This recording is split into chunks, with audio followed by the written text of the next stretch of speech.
열려 있고요.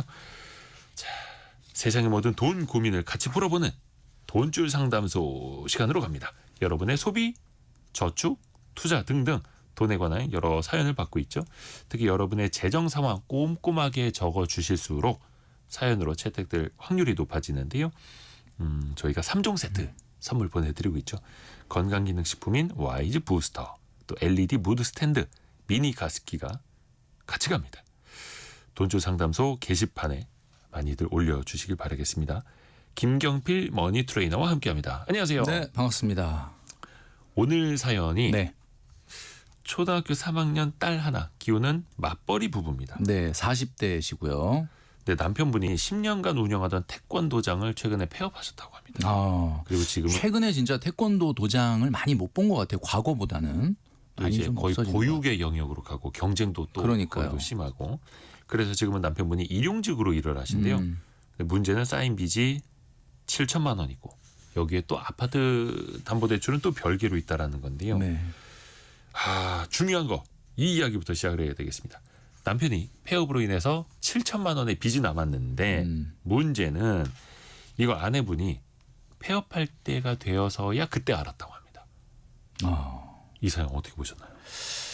글쎄 뭐 청취자분들도 들으시면서 이게 시선이 두 가지가 있을 수 있을 것 같아요. 네네. 사업을 하다 보면 뭐 당연히 빚이 생길 수도 있고 뭐 그거 조금 이야기 시시콜콜하게 얘기 안 했을 수도 있다. 이렇게 이야기 생각하시는 분도 있을 수 있고 네. 또 한편에서는 부부 간의 돈에 대해서 이렇게 숨기는 부분이 있으면 안 된다. 네. 다 이야기해야 된다. 이렇게 이야기하시는 분도 있을 수 있을 것 같습니다. 가정마다 문화가 달라요. 그렇죠. 김경필 대표님은 혹시 공유하시나요? 저는 너무 시시콜콜하게 공유를 해서 그러니까 저는 이게 뭔가 이런 할 얘기가 있으면은 참지를 못하는 스타일이에요. 그래서 뭐 숨기려고 그래도 숨겨지지가 않아요. 뭐 좋은 일이 있어도 나쁜 일이 있어도 말 안 해야지라고 했다가도 이게 나오더라고요. 저희가 이야기가. 일부 시간에 막 화를 참지 못하는 이런 거에 대해 얘기했는데 울분. 김경필 멘토님은 네. 말을 참지 못하는. 말을 못 참아. 울분이 쌓일 틈이 없습니다. 그런데 이게 가족마다 다르기는 해요. 그렇죠. 서로 간에 약간의 좀 계좌 통장에 장벽을 두는 가정이 있고 다 오픈하는 가정이 있는데 어떤 게 더 건강한 건가? 사실 당연히 오픈하는 게 건강한 거다라고 봐야 되는데 우리가 일단 결혼을 지금 결혼 생활 중이신 분이나 결혼을 앞두고 있는 분이나 제가 몇 번 말씀드렸지만 이 결혼과 돈의 관계는 어떤 관계냐. 결혼이라는 거는 법률 행위로서 일종의 계약이거든요. 그게 계약이었어? 이렇게 생각하시는 분데 계약이라는 거는 계약 당사자들 간에 어떻게 보면 신의 성실의 상호 의무라는 게 있습니다. 결혼도 당연히 이제 우리 변호사님들이 뭐 이혼 이야기할 때 귀책 사유 이야기할 때 보면 그런 게 어떤 의무였나 이렇게 얘기하시는데 정말 중요한 게 돈에 대한 재정에 관련된 의무가 굉장히 많아요. 이건 뭐냐면은 속이면 안 된다, 숨기면 안 된다. 그리고 이런 부분인데 이제 이 경우에는 우리 사연자님 같은 경우는 아마 이제 우리 그 아내분께서 보내주신 것 같은데 네. 남편이 사업을 하면서 생활비를 갖다 줬는데 생활비를 못 갖다 주니까 남편이 이거를 대출을 받아서 생활비를 갖다 줬다. 근데 그것도 나중에 알게 됐다. 그 나중에 알게 됐다. 그러면 이거는 분명히 악의적인 속이기 위한 어떻게 보면 걸로 본다면 이건 당연히 이거는 귀책 사유가 될 수 있고 이건 정말 엄청난 문제일 수 있죠. 근데 이제 예를 들면 거꾸로 남편 입장에서 사업을 하는데 너무 한 달 한 달이 어렵고 요즘 자영업이 얼마나 어렵습니까? 그러니까 힘든단 말도 못하고. 그 힘든단 말도 못하고 그러다 보니까 또 이 사업체 운영을 위해서 대출을 받았는데 거기서 조금 일부 생활비를 또 안 갖다 줄 수 없으니까 갖다 주고 하다 보니까 이렇게 된 거다. 또 이렇게 이야기하면은 만약에 이제 아내분 배우자분이 이것을 용인하고 이해한다는 차원에서 보면 또 그럴 수 있구나 이렇게 이야기할 수도 있는 거죠. 짠하죠. 그렇죠. 짠하죠. 그러니까 이건 어떤 쪽이냐. 그러니까 이걸 아예 악의적인 의도를 갖고 내가 대출 받아 갖고 숨기고 그냥 일을 해서 벌었다라고 하고 그냥 생활비를 줘야지 라고 하는 거라면 이건 엄청나게 잘못된 내용이지만 제가 좀 전에 얘기했던 것처럼 사업상의 이 어려움을 겪으면서 그 부분을 차마 이야기하지 못해서 조금씩 이렇게 대출해서 꺼내서 주던 것이 이렇게 눈덩이처럼 커졌다. 참 이런 거라고 한다면은 정말 마음이 짠해지고 참 이 땅에 이 대한민국의 가장으로서의 무거운 어깨를 짐을 지고 있는 많은 분들이 생각나는 그런 사연인 거죠. 그러니까 이거는 어느 쪽이냐는 사실 두 분밖에 몰라. 그렇죠. 이호원님이 가게 경제는 부부가 다 공유해야죠. 작은 그렇죠. 기업인데요. 이렇게 의견 주셨고 박성춘님은 제 계좌는 오픈인데 와이프는 클로즈입니다. 한쪽만. 네네. 이런 집도 있어요. 근데 신기하게. 이게 그 제가 한번 말씀드린 적이 있었는데 네 가지 스타일이 있다고 완전히 상호 오픈하는 스타일이 있고 한쪽만 오픈하고 한쪽이 일방적으로 끌고 가는 스타일이 있다 그랬잖아요. 근데 이 경우는 만약에 이 남편분 같은 경우에 나는 다 갖다 주고 다 이렇게 오픈이 돼 있는데 아내는 얼마를 버는지 어떻게 하는지 모르겠다라고 하는 가정이 되게 많거든요. 근데 이런 가정인 경우에 아내분이 정말로 열심히 저축하고 투자하고 미래를 위해서 준비하는 스타일이면은 이런 스타일이 오히려 돈이 빨리 모여요. 근데 그게 아니라 그냥 당신 돈은 내 돈, 내 돈도 내 돈. 그리고 나는 돈 관리가 안 된다. 그러면은 알 수 없는 거죠. 어떻게 흘러가는지 우리 가게 재정이 어떻게 흘러가는지 알 수 없게 되는 거죠. 그러니까 사실 엄밀한 의미에서는 좀 투명한 게 맞죠. 아이고 참 그 동기도 중요합니다만 또 그게 어떤 결과를 가져오는가 이게 가계 경제에 큰 영향을 미치니까. 그렇죠. 근데 이게 참 너무 드라마 같은 일인데 아내분 입장에서는 그래도 남편이 매월 한 300만 원씩 이제 생활비를 갖다 주니까 그걸 받아서 아파트 주택담보대출을 갚으셨다는 거예요. 꼬박꼬박. 빚내서 빚을 갚았네요. 근데 그걸 모르셨다는 거죠. 그러니까 이 부분에서 진짜 울분이 올라올 수도 있겠네. 진짜 아까 얘기했던 그냥 이걸 만약에 내가 속았다라고 생각을 하시면 날 속였다라고 생각하면 굉장히 사실은 배신감을 느낄 수 있는 거죠. 아이고 그러게 이유경 교수님 다시 오시라 그래야 되나? 이거 어떻게 해야 됩니까? 이 부부 사이에 그 마음부터 잘 다스려야 되는데. 지금 이 우리 사연자님 가정이 아파트가 2억 3,500만 원인데 그중에 주담대가 1억 2,200 정도 된대요. 예. 그러니까 아파트 가격이 2억 3,500인 걸 보면은 약간 지방인 것 같긴 합니다. 그리고 거의 부채 비중이 한 절반 가까이 되죠. 예. 그리고 이제 현금성 자산이 한 4천 정도 있고 거기에 이제 이번에 알게 된 부채가 7천이 있으니까 이걸 빼고 나면은 이 가정의 순 자산은 현재 8,300에 불과하다. 그리고 이제 소득이 어쨌든 지금은 일용직으로 300만 원을 버시고 아내분이 450을 벌어서 750이다 그러면 듣기에 따라서는 야 그러면 소득은 나쁘지 않은데라고 얘기할지 모르지만 남편분의 소득이 이렇게 연속적일 수 있는 일이 아닐 수도 있는 일용직이라는 점이 좀 불안하죠. 만약에 그냥 계속해서 벌 수 있는 소득으로 750이라 그러면 지금 우리나라 3인 가구 중위소득이 502만 원이거든요. 그럼 굉장히 높은 수준인데 지금 40대 중반 넘어가고 있고 순자산이 8,300이다 그러면 당연히 마음속에 압박감이 들 수밖에 없는 상황인 거죠. 그렇죠, 그렇죠. 아이고 대화를 일단 좀 많이 하시는 게 좋을 것 같고요. 여다혜님은 저희 부부는 가계부를 구글 시트로 공유해요.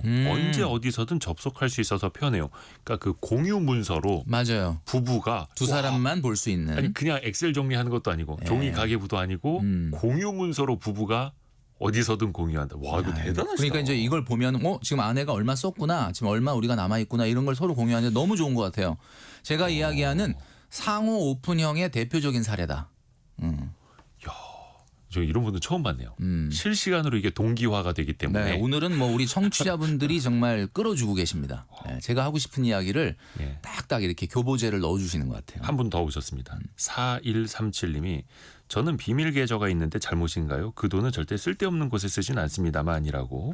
비밀 계좌 자체가 잘못은 아닙니다만 공금의 성격에서 좀 블라인드돼 있는 그러니까 한마디로 숨겨져 있는 돈을 가지고 비자금을 쌌다 그러면 그건 문제가 되는데 예. 각자의 용돈 서로가 용인하는 정도의 각자의 용돈이라는 게 부부간에도 있어야 되잖아요.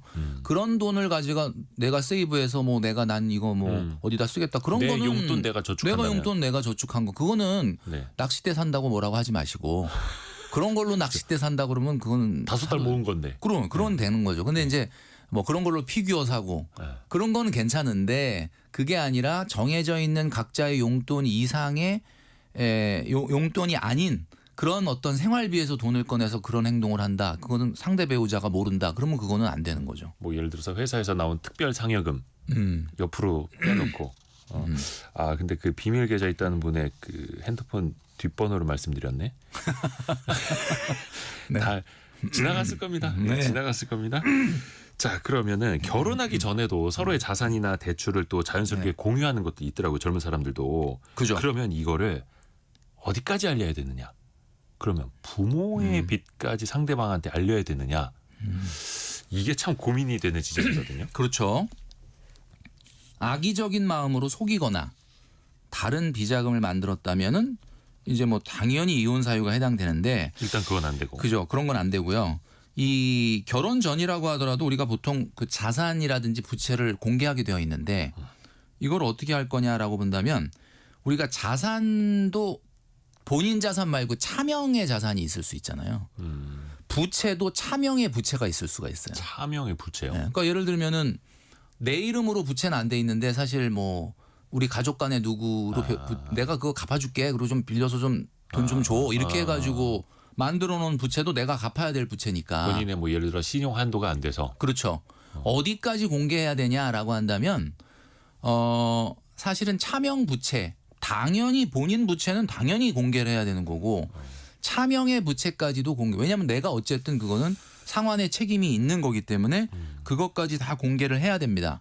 나 재산이 얼마가 있고 부채가 얼마가 있고를 공개 안 하고 결혼한다? 이건 잘못된 거거든요. 예, 그러니까 아까 얘기했던 것처럼 일종의 결혼이 법률 행위로는 계약이기 때문에 신의 성실의 상호 의무가 있다 그랬잖아요. 그러니까 당연히 그건 해야 되는 거죠. 이게 거의 이제 법률적 용어까지 말씀해 주신데 기업 M&A 할 때도 당연합니다. 잠재 우발 부채 튀어나왔을 때 막 맞아요. 소송 가고 막 그러거든요. 맞아요. 결혼할 때도 미리 그래서 공개를 해야 된다. 잠재적 부채, 우발 그렇죠. 부채 가능성까지도.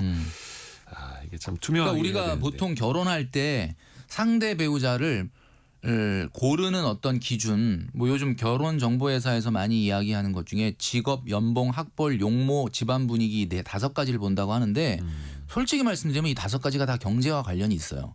직업, 연봉 왜 보겠습니까? 상대 배우자의 직업, 연봉. 앞으로 돈을 얼마나 벌어들일 수 있느냐 그것 때문에 보는 거죠. 그리고 네. 또 하나는 부채는 당연한 거고요. 그다음에 학벌 왜 보냐? 앞으로의 경제적 능력을 평가하기 위한 거예요. 그리고 용모는 난 이런 스타일이 좋아 저런 스타일이 좋아라는 나의 개인적인 어떤 상대 배우자에 대한 그런 것도 있겠지만 용모가 옛날에 신원서판이라는 말이 있잖아요. 네. 용모가 수려해야 또 경제적 능력이 있다 이렇게 생각을 한다. 그다음에 집안 분위기가 뭐냐?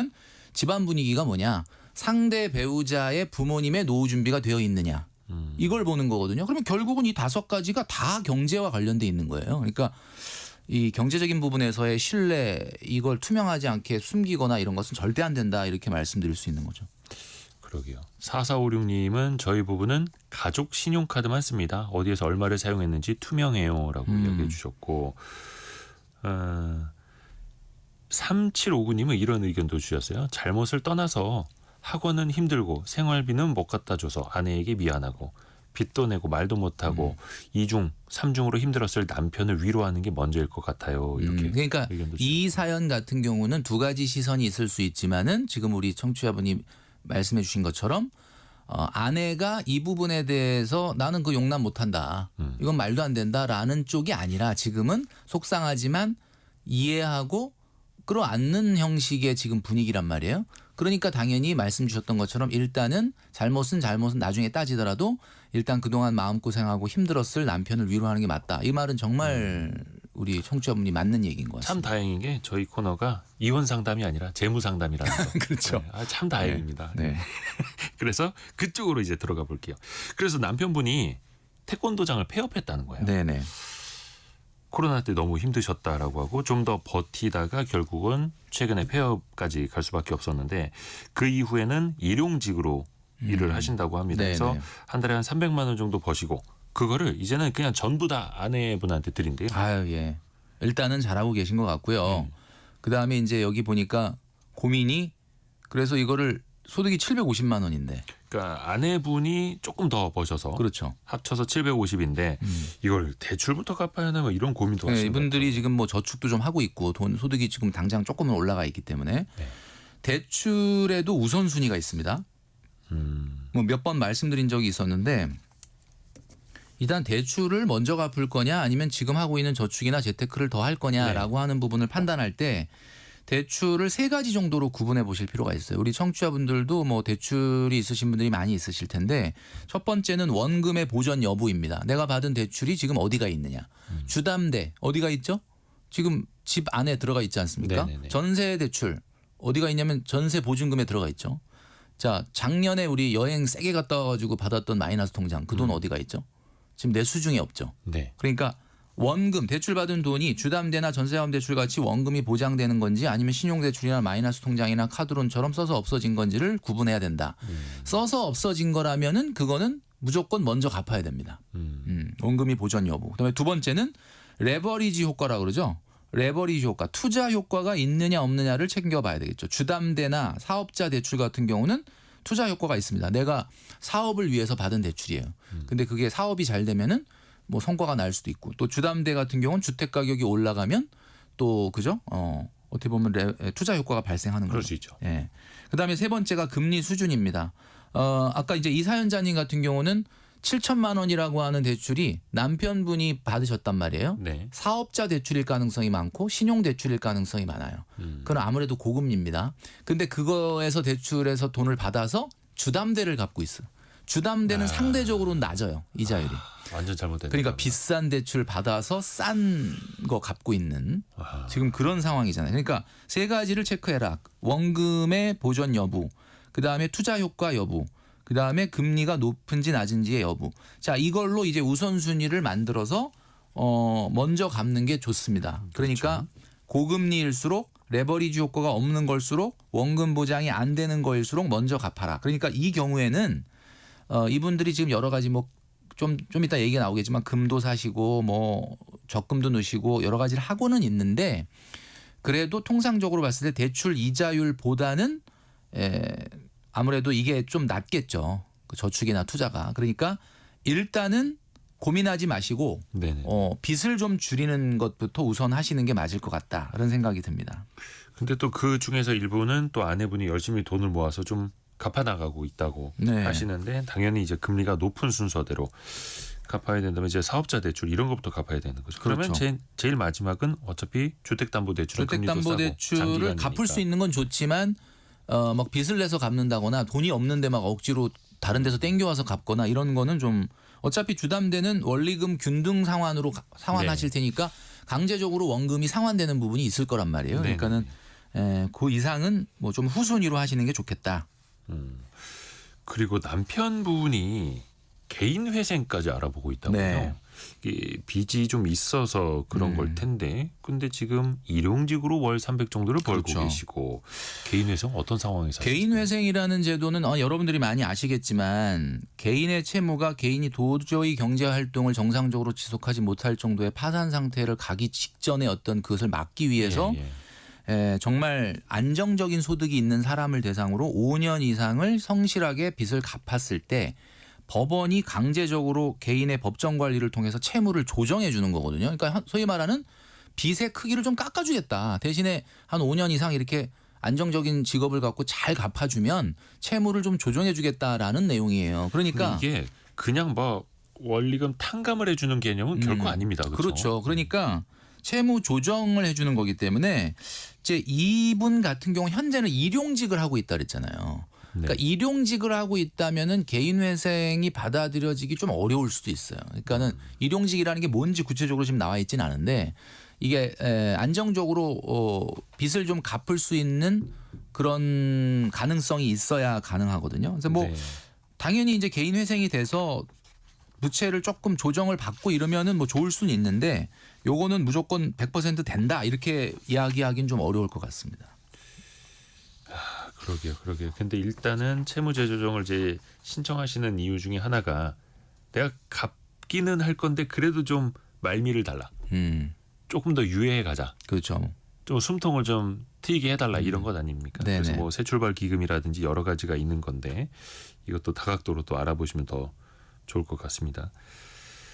또 이 부부 사이에서 빚이 있었다는 것도 이제 몰랐던 것처럼 남편분이 보험료 또 보험 어떤 게 있는지 얼마나 쓰고 있는지 이거를 또 아내분이 모르시더라고요. 그러니까 이제 근본적인 문제가 우리가 처음에 이제 사연 들었을 때 처음 나왔던 이야기서부터 다시 출발을 하면 결혼이라고 하는 것은 사실은 상호 신뢰의 관계다.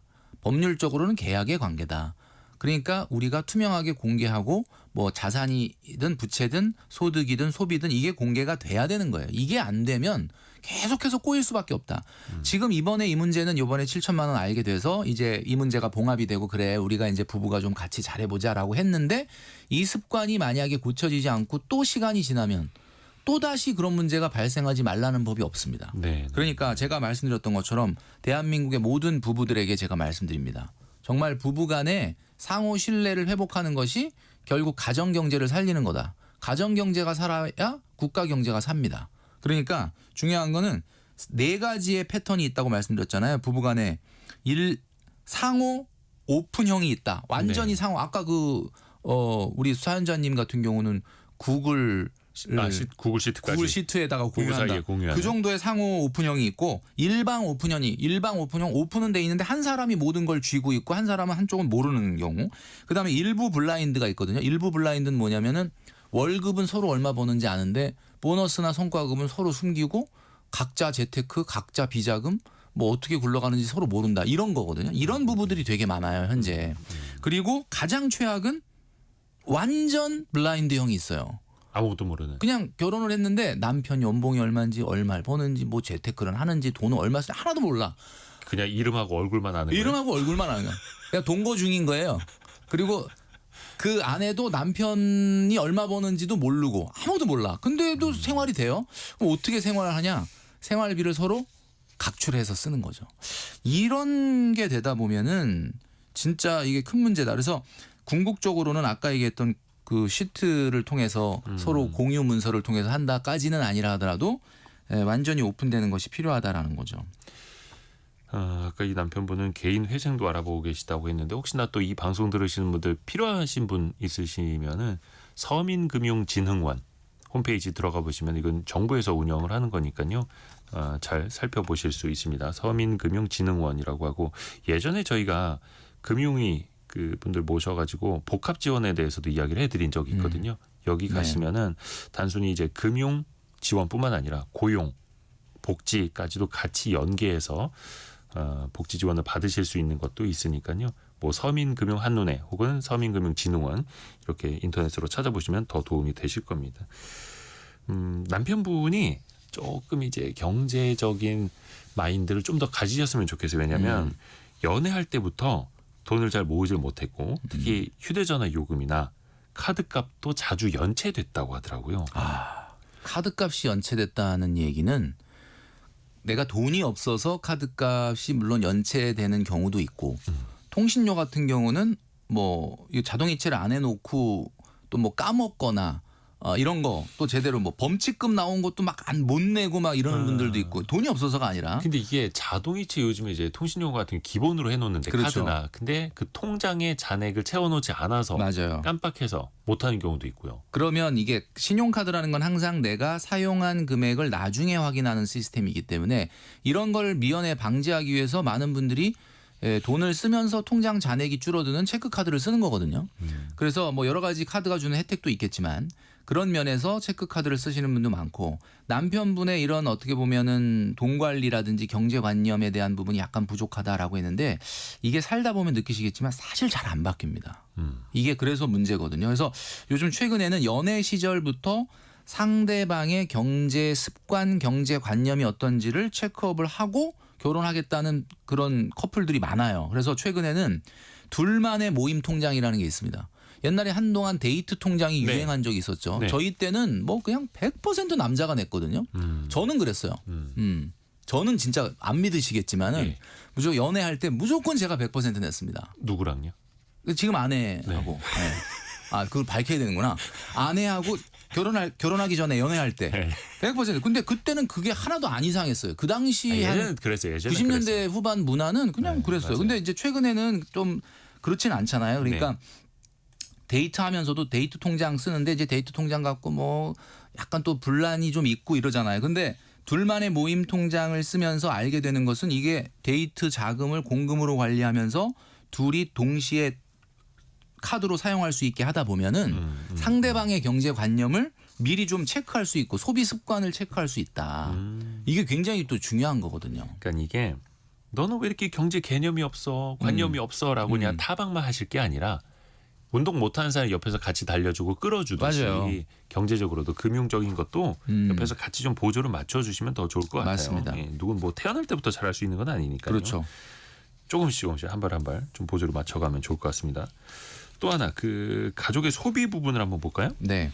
월소득이 이제 합쳐서 750만 원이라고 했는데 현재는 그렇죠. 예. 일단 3인 가구의 식비가 52만 원. 아, 예. 이 정도면 이거는 너무 낮은 거 적게 드시는 것 같은데 아마 좀 뭘 누락시킨 게 아닌가. 우리 아이도 딸아이도 있으시고 네. 52만 원이 글쎄요 뭐 가능할 수도 있긴 하겠지만 아무튼 엄청나게 이 부분은 알뜰하기 때문에 뭐라고 지적을 할 수 있는 부분은 아니고 오히려 이거는 뭐 좀 자라나고 있는 아이도 있고 조금 일용직으로 지금 근무한다면은 아무래도 뭐 편안하게 앉아서 사무직은 아닐 가능성도 있고 남편분 체력도 있고 그러니까 네네네. 조금 먹는데 돈을 오히려 더 써야 되지 않을까라는 생각이 좀 걱정이 드네요. 예. 그러게 지금 식비 외식비를 합쳐서 52만 원이라고 예. 써줘가지고 저희도 이게 맞나? 싶을 저는 이제 정도로. 언뜻 드는 생각이 그 7천만 원 빚을 말이야 그 아내 모르게 이렇게 하고 그러니까 당분간 우리는 긴축으로 가야 돼 이래가지고 막 그냥 허리띠를 졸라서 막 뭐 이렇게 하신다 그러면은 뭐 그 취지는 너무나 이해하겠지만 예, 조금 요 부분은 기본적으로 돈을 조금 더 써주시는 게 좋지 않을까라는 생각이 듭니다. 거의 처음입니다 이런 적은. 예. 이건 써야 돼요. 예, 먹는 건데 먹는 거 갖고 뭐라고 하면 안 되지. 지금 뭐 자동차 관련된 차량 유지비나 통신비 또 공과금 합쳐서도 월 76만 원 정도예요. 이것도 많다고 보기는 지금 어렵죠. 현재 이 가정은 남편분이 사업이 좀 어려워지면서 또 뭐 약간 어떤 의도인지 모르겠지만은 그 좀 숨긴 부분의 문제가 커져서 그렇지 지금 현재 쓰고 있는 생활비는 현재 일용직으로 300만 원 정도 벌고 계신다라고 하니까 아내 소득하고 합치면 750이잖아요. 네네네. 750만 원 중에 400만 원 정도를 지금 뭔가 저축을 하고 계시고 뭐 금을 산다든지 또는 무슨 저축을 하고 계세요. 그러니까 실제 남는 돈이 350이잖아요. 그러면 이 3인 가구가 350 쓰고 있는 거예요. 물론 여기 쓴 거는 300만 원밖에 안 쓴다고 써주셨지만 남는 50은 결국은 언젠간 쓰게 될 테니까 결국 350 정도의 지출을 하고 있으니까 이 3인 가구의 저축률이 지금 55% 정도거든요. 굉장히 알뜰하게 사시는 그렇죠. 거죠. 그러니까 이거는 뭐 전혀 시비 걸 게 없습니다. 이거는 만약에 이 상태로만 유지된다면 이분들은 금방 부자 된다. 이 상태만 유지가 된다. 근데 이제 조금 걱정인 거는 남편분이 일용직이다라고 하셨기 때문에 이 일이 계속될 수 있는지에 대한 거는 좀 우리가 알 수는 없죠. 진짜 아내분이 알뜰하신 것 같아요. 정말 소비 많이 줄이시고 그 중에서 빚도 원래 5천만 원이 있었는데 그것도 본인이 어렵게 갚으셨다고.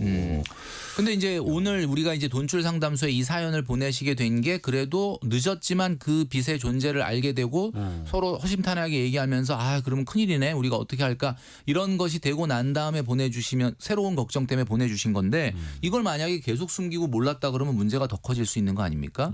그러니까 대한민국의 모든 부부들은 저녁에 뭐 아침 바쁘시면 아침에 잠깐 보고 저녁에 보실 텐데 대화를 많이 해야 된다. 진짜 이게 오늘 아내나 남편이 하루 중에 어떤 일이 있었는지 또 그런 것 때문에 어떤 감정이었는지를 서로 공유하는 것이 진짜 부부간에는 중요한 것 같아요. 우리 이대호 기자님은 바쁘셔가지고 어떻게 저녁에 들어가면 아내분하고 얼마나 대화하십니까?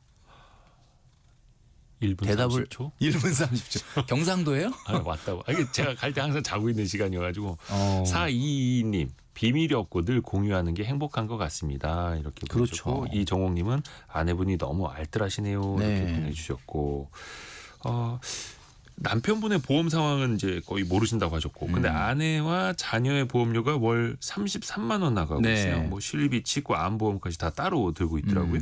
근데 그 중에 초등학교 3학년 아이 태아 보험, 태아 쪽에 태아보험은 든 보험을 아직까지. 지금까지, 예, 그렇죠. 성인 될 때까지도 유지될 수 있는 태아보험이 있기 때문에. 근데 이게 거의 지금 14만 8천, 거의 15만 15만 가까이 원이죠. 나가요. 이제 많은 우리 청취자분들도 태아보험을 가입을 하시고 태아보험 때부터 아이가 태어나고 난 다음부터 성인 될 때까지 유지를 하시는 경우가 많고 네. 그런 상품들이 또 많이 있어요. 근데 다 좋은데 아이한테 뭔가 부모로서 새로운 어떤 안전망을 쳐주고 싶고 울타리를 쳐주고 싶어 하는 마음들이 이제 태아보험은 뭐 굉장히 많은 사람들이 가입을 하는 상품이잖아요. 근데 네. 엄밀히 말하면 아이를 보호하려면 집안의 경제원을 보호하는 게 아이를 보호하는 거예요.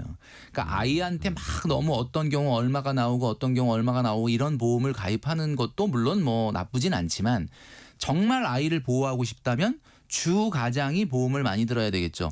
아이가 예를 들면 우리가 아이가 아프다. 아이의 병원비 이런 것들은 결국 부모가 건재해야만 되는 거잖아요. 그러니까 뭐 태아보험 15만 원 정도 든 것이 뭐 나쁘다는 건 아닌데 지금 전체적인 보험료에 비해서 아이의 보험료 차지하는 비중이 너무 높아요. 그러니까 왜냐하면 이 가정에서는 지금 누가 가장 경제적인 부분에서 주 가장 그러니까 경제 규모로 봤을 때 소득으로 봤을 때는 아내분이 제일 높잖아요. 그러면 아내분이 그 소득을 상실하게 됐을 때 가족들에게 주는 충격이 크니까 아내분의 소득 상실에 관련된 그 부분을 더 가입을 하고 그다음에 남편 그다음에 아이는 솔직히 말씀드리면 아직 경제 활동을 하거나 그럼요. 돈을 벌고 있는 건 아니니까 치료비 정도 수준인 실손보험을 기본으로 하시면 되는 거예요. 아마도 이 아이 태아보험 이거를 이제 저축형으로 갖고 계시는 것 같아요. 그럴 거 일부 대부분 그렇습니다. 모든 보험의 상태가 그리고 이제 이분이 또 한 가지가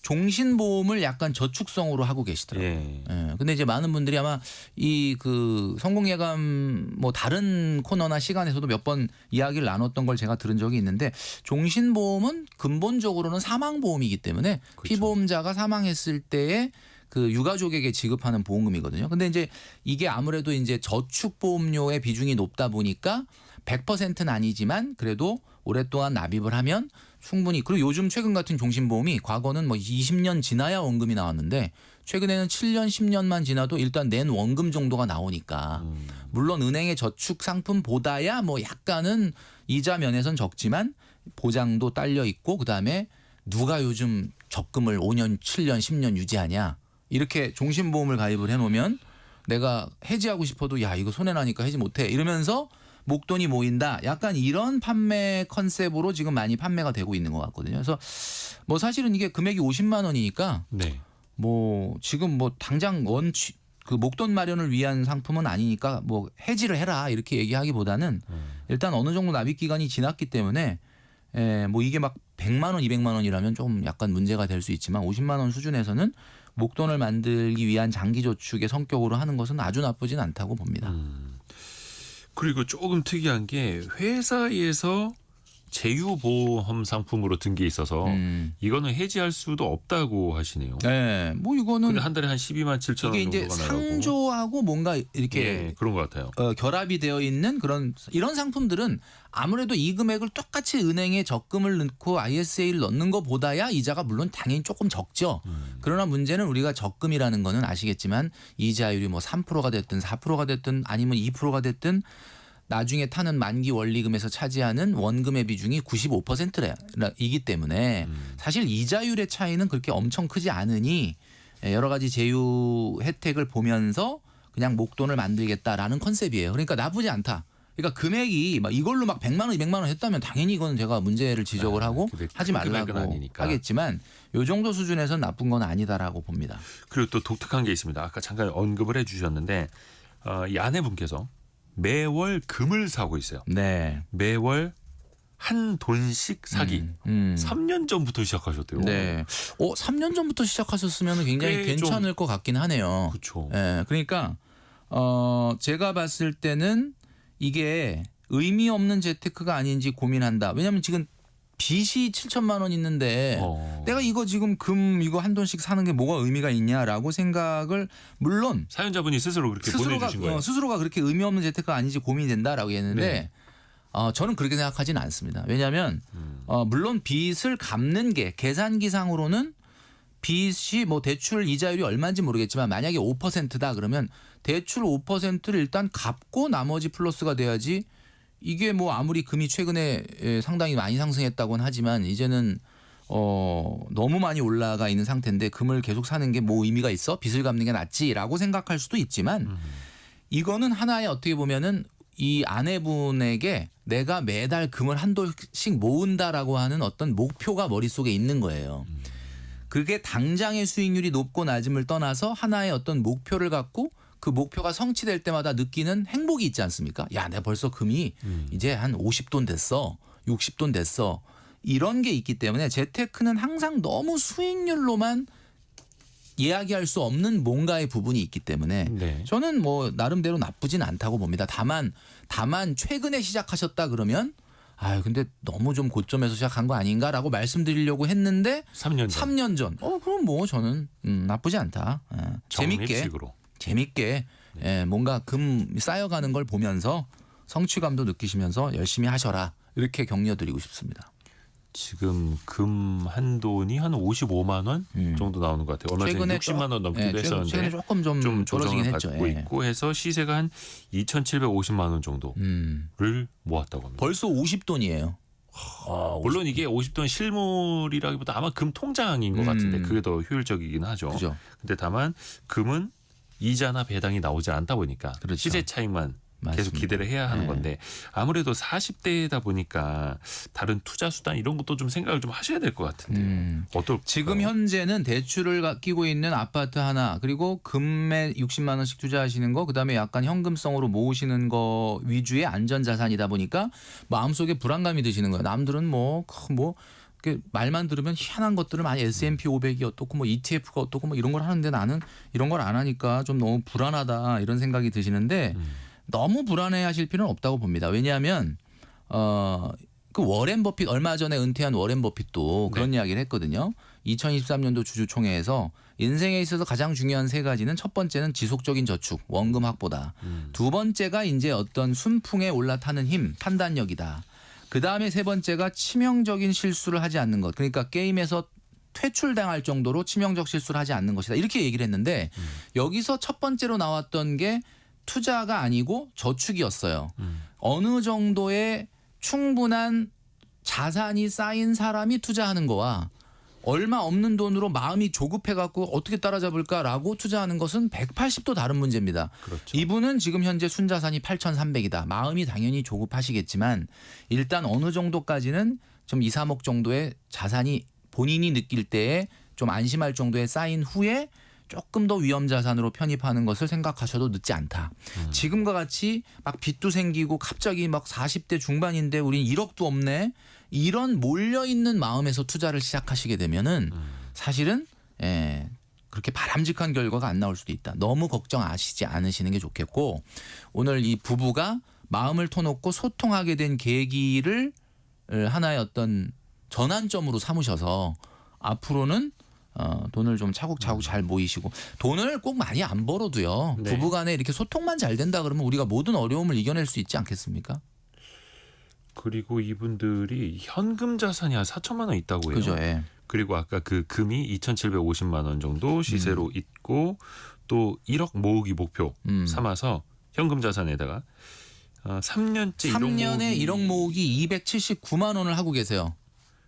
이거는 굉장히 좀 금액으로 봤을 때 아직 좀 멀긴 했습니다만 멀긴 했지만 괜찮은 것 같은데 저는 이제 현금 4천만 원 들고 있는 거는 현금 4천만 원 그러니까 매달 다달이 279만 원으로 1억 만드는 저축은 모르겠지만 현금 4천만 원은 그냥 CMA나 또는 무슨 파킹 통장에 이렇게 덩그러니 넣어두는 거는 약간 좀 아닌 것 같아요. 왜냐하면 지금 일단 대출이 있기 때문에.